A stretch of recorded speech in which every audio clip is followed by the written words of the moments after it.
देखिए फ्रेंड्स, ये चीज़ें मैंने ऑलरेडी आपके लिए लिखी हुई हैं, ये हैं इंपॉर्टेंट पॉइंट्स, इन्हें आप नोट कर लीजिए या फिर मैं टेलीग्राम पे इसका स्क्रीनशॉट डाल दूंगा। इसमें क्या फ्रेंड्स, जब कोई भी PQRS आपके सामने आया तो उसमें सिंपल वोकैब कैसे हेल्प करेगा ये सब कुछ मैं आपको सिखाऊंगा क्वेश्चन सॉल्व करके, तब आपको समझ में आएगा अच्छा हाँ ऐसे अप्लाई होता है। अभी मैं कुछ भी बता दूं आपको समझ में नहीं आएगा कि कहाँ ये लग रहा है, कहाँ पे अप्लाई करना है। तो अभी आपको केवल देखना है कि सिंपल वोकैब किस तरह से हेल्प कर सकता है। ये चीज़ मैंने क्लोज टेस्ट में भी बोली थी, ये यहाँ पर भी हेल्पफुल रहेगी कि आपको छोटे छोटे जो वर्ड्स हैं उनका मतलब पता हो तो कैसे आप PQRS सॉल्व कर सकते हो। दूसरी चीज़ आती है हिंदी सेंस, ये बहुत ही बड़ा ऑप्शन है, मतलब इससे आप PQRS को सॉल्व करने में बहुत ज़्यादा हेल्प मिलेगी आपको। ये ऐसा है कि आपके सामने PQRS आया और आपने उसे पढ़ा, आपको थोड़ा समझ में आ रहा है ये इसके बारे में, ये लाइन इससे जुड़ सकती है, ये इसके पीछे आ सकती है, इस तरह से ये बहुत बड़ा पॉइंट है ये हिंदी सेंस। फिर बात आती है PYQs की प्रैक्टिस, जो हम इस सीरीज के थ्रू करेंगे और आप भी अपने एंड पे करते रहेंगे, ये चीज़ है। फिर बाई ऑप्शंस, आपको पता है 4 ऑप्शंस आते हैं, उनमें से हमें कैसे देखना है कि कहाँ से एलिमिनेट करना है, कहाँ से स्टार्टिंग करनी है, तो बाई ऑप्शंस हम देखेंगे।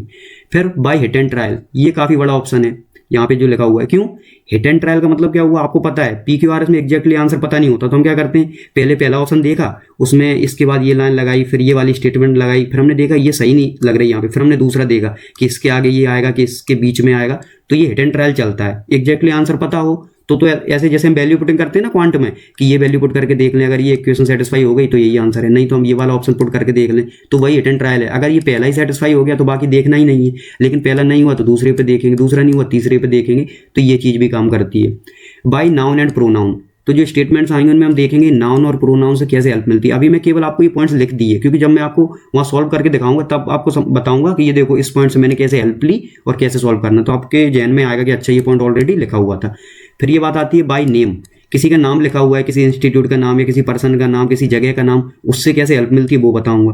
टाइम से कैसे हेल्प मिलती है कि पास्ट का टाइम था, ठीक है, कि प्रेजेंट का टाइम आ गया, कि फ्यूचर के बारे में कुछ बता रहे हैं तो उससे कैसे हेल्प मिलेगी वो बताऊंगा। फिर बात आती है फ्रेंड्स बिफोर और आफ्टर, इसका मतलब क्या है कि कौन सी स्टेटमेंट किससे पहले आएगी, किसकी बाद में आएगी, ये चीज़ हमें पता होंगी कि ये स्टेटमेंट मैंने लिखी तो मैं बोलूंगा कि ये अगली वाली जो स्टेटमेंट दिख रही है वो डेफिनेटली इसके बाद ही आएगी। ये चीज़ जब हम पता कर ले तो इससे फायदा क्या है कि मान लो ऐसे PQRS 4 स्टेटमेंट्स हैं तो हमें ये पता चल गया जो Q है ना वो R से पहले ही आएगा, और कहीं पे ऐसे लिखा हुआ RQ तो हमें पूरा चेक भी नहीं करना, एलिमिनेट कर देंगे कि ये ऐसा तो हो ही नहीं सकता। तो ये चीज़ें हेल्प करती, मैं आपको सॉल्व करके दिखाऊंगा आगे। फिर बात आती है फ्रेंड्स बाई स्टार्टिंग, देखेंगे कि स्टार्टिंग कहाँ से हो सकती है, उससे हेल्प मिलती है। बाई एंडिंग, कि एंड कहाँ हो सकता है, उससे हेल्प मिलती है। और स्टेटमेंट्स नोन और अननोन, कि जो ये 4-5 स्टेटमेंट्स लिखी हुई हैं उनमें आपको कुछ भी समझ में आ रहा है। जैसे अगर मान लो ये 4-5 स्टेटमेंट्स ग्लोबल वार्मिंग के बारे में, ठीक है,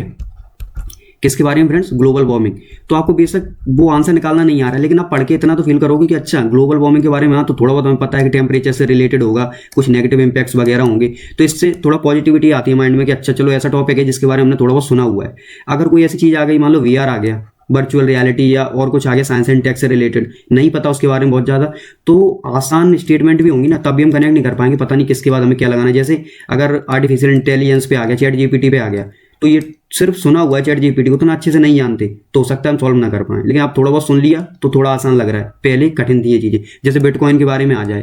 तो आसान नहीं रहेंगी स्टेटमेंट्स, तो ये चीज़ बता रहा हूँ। तो ये भी होता है कि जो स्टेटमेंट्स आई हैं वो आप ऑलरेडी पहले से थोड़ा बहुत जानते हो उनके बारे में या अननोन हो, तो उससे भी डिसाइड होता है। तो यही वो पॉइंट्स हैं जिससे आपको हेल्प मिलेगी। बाकी और भी पॉइंट्स ऐड होंगे इसमें, वो कैसे ऐड होंगे जब मैं और वो लेके आऊँगा ना क्वेश्चन आपके सामने, उनमें बताऊँगा कि ये तो है ही, और इसके साथ जो पॉइंट्स ऐड होंगे वो भी यहाँ पे लिख दूंगा। तो चलिए फ्रेंड्स, अब हम एक्चुअली में अपना स्टार्ट करते हैं कि सॉल्व कैसे करना होता है PQRS को।